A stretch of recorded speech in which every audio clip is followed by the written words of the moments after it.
વડાપ્રધાન શ્રી મોદી સાહેબે demographic dividend એવી યુવા શક્તિને વિકસિત ભારતના નિર્માણનો આધાર ગણાવી છે. દેશના રાજ્યોના અનેક જેનજી યુવાનો માય ભારત પ્લેટફોર્મની વિકસિત ભારત ક્વિઝથી પસંદ થઈને આ યુનિટી માર્ચમાં કાયમી પદયાત્રી તરીકે જોડાયા હતા.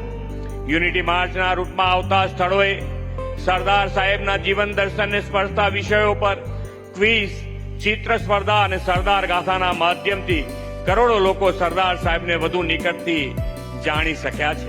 કેન્દ્ર સરકારના મંત્રીશ્રીઓ, જુદા જુદા રાજ્યોના રાજ્યપાલશ્રીઓ, વરિષ્ઠ કેન્દ્રીય નેતાઓ આ માર્ચમાં જોડાઈને પદયાત્રીઓને ઉત્સાહ વધારો કર્યો છે.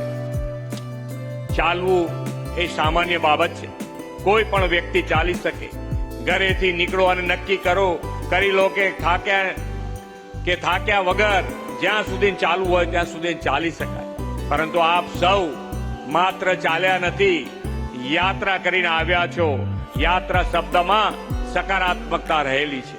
આ પોઝિટિવિટી યાત્રા દરમિયાન સ્વચ્છતા અને એક પેડ માં કે નામ જેવા રાષ્ટ્રહિતના અભિયાનોને પણ વેગ આપવાની આપણી પ્રતિબદ્ધતા દર્શાવી છે.